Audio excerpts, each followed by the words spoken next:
Welcome into Seahawks Today by Chat Sports. I'm Meghan Payton. We have our mailbag show for you guys in this video. But first, I'm asking you, like this video. If you guys want the Seahawks content to keep on coming at Chat Sports, we talk about, hey, which videos are doing well. Those are the ones we're going to keep doing more of. So if you guys want Seahawks channel to keep getting more videos, go ahead and like this video.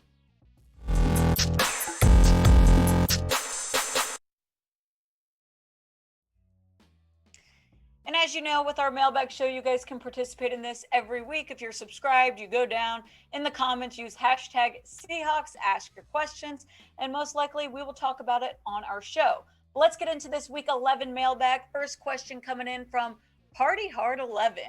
Will Russ play better this week? They say. I mean, I obviously hope so. That's my thought process when looking at this game, especially the way that he played last week. I think absolutely Russ is going to play better. There's just no way that he has the kind of game that he had against the Packers. I mean, it was honestly one of his worst games in his career. He was 20 out of 40 attempts, 161 yards, no touchdowns, and 2 interceptions. And if there's anyone that this makes angry, it's Russell Wilson. He is going to come ready to play because he is furious. I'm telling you, this guy, he is a prideful person because he's a very, very great athlete who has a lot of respect for himself and also what he's capable of doing. So he does not like looking in the news, reading about what people are saying about him, especially when he's not blaming it on the finger. I think there's just no way that Russell Wilson comes out in this Cardinals game not ready to play. So obviously, if we are comparing Russell Wilson to Kyler Murray, it's hard to do the 2021 stats, given that Russ missed time. Kyler Murray was out last week, but this is their just 2020 stats. I mean, Kyler Murray's so young, and I think he has potential to be a great quarterback, but Russell Wilson is the better quarterback. That is pretty clear. Their completion percentages are about pretty even, though, 68.8 and 67.2 in 2020. Russ had 40 touchdowns. Kyler Murray had 26. Russell had 13 interceptions. Kyler Murray had 12. They're very different styles of quarterbacks, Kyler Murray and Russell Wilson, but I do think that Kyler Murray is a great quarterback, and maybe we'll get to Russell Wilson level one day. He's not there right now. And by the way, we don't even know if he's going to be playing in this game. If you missed our news rumors video, we're going to add that in the description so you can stay up to date on all of the latest with injuries. But back to Russell Wilson. Given the kind of game that he had last week, throwing under 200 yards, I'm asking you guys now, will Russell Wilson throw for over 200 yards? That typically is like no doubt Russell's going to throw over 200 yards in a game, but we are questioning it this week. So if you think he will, type O for over, and if not, type U for under.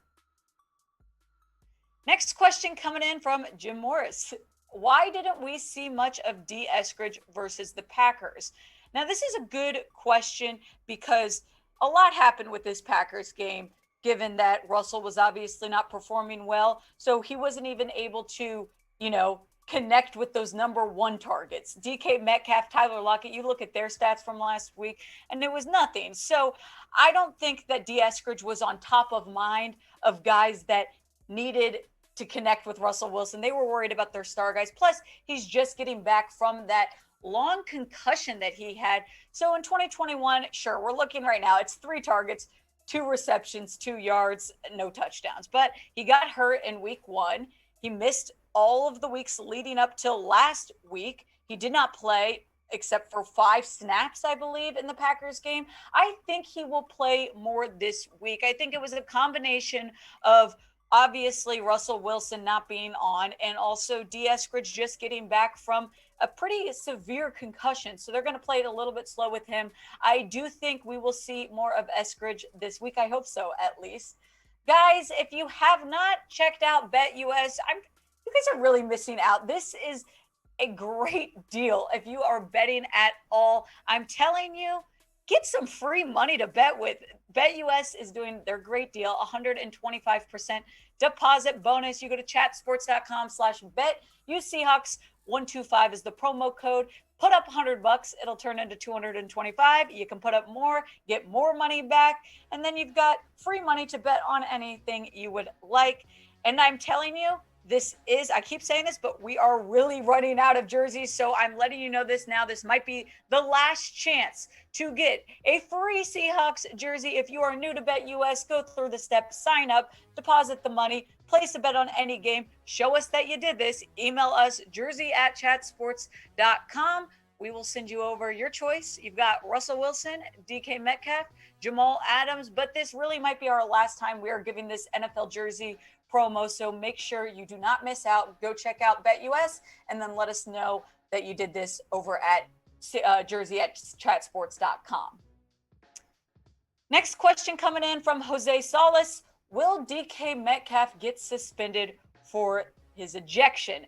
Now, that was, a lot of emotions. If you missed that one, which I'm sure you've seen the news on it so far, he got ejected at the end of last week's game against the Packers for, getting pretty aggressive with a Packers player. And I know we talked a lot about what the refs did in that game, but it was pretty fair. And I think DK even realized that it was fair. He said that his emotions got to him. He said, "I'm just tired of losing." And DK, we are all tired of the Seahawks losing.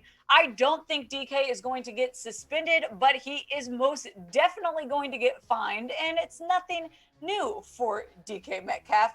Ian Rappaport kept us up to date with, the suspension rumors, saying that #Seahawks wide receiver DK Metcalf, who was ejected after getting into it with two Packers, then tried to get back into the game by walking into the huddle. Yeah, he tries to come back after getting ejected.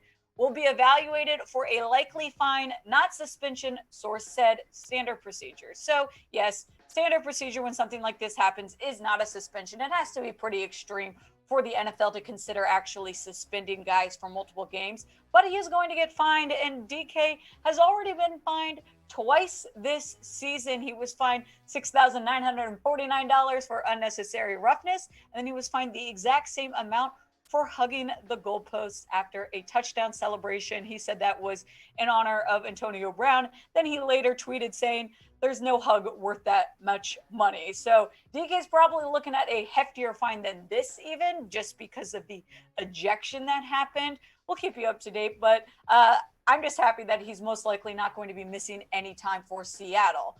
Now, of course, as the week goes on, the game gets closer. We're going to have news, rumors, game previews, and obviously our reaction video right after the game. Do not miss out. I know a lot of you guys watching these videos are not subscribed. So go on, press the big red button, or go to youtube.com/Seahawks TV. Next question we have on our mailbag show is coming in from Christian Vasquez. Jamal Adams is good, but now we are screwed for 2022. Who should Seahawks draft?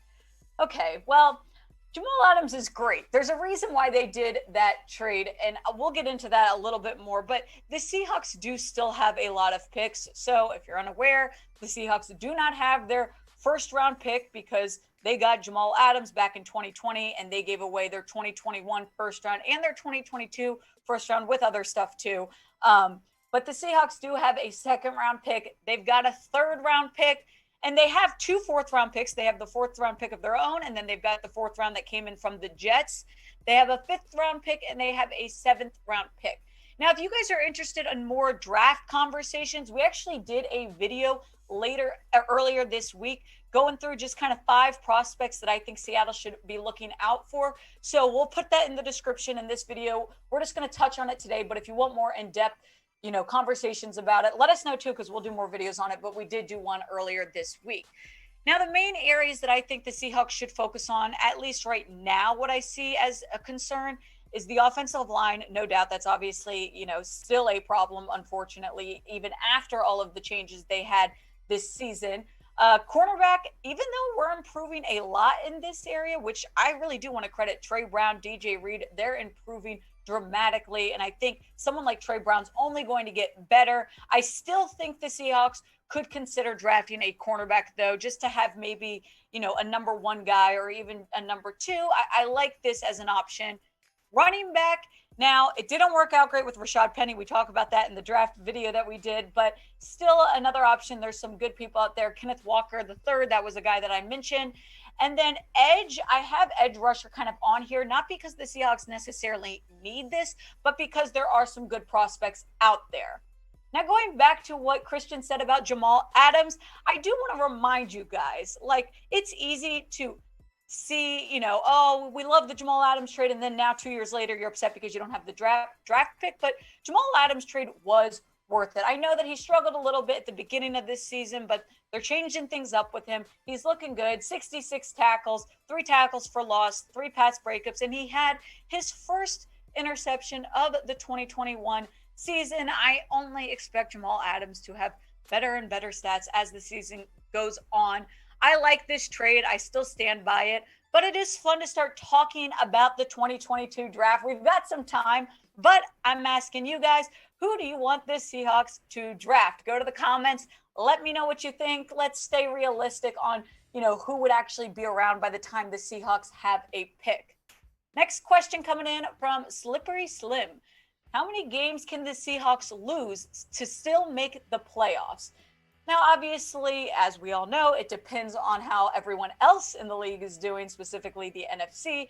But I think realistically, the Seahawks can lose 2 more games, which is not a lot, 2 more games, and they can feel like they're in a good situation.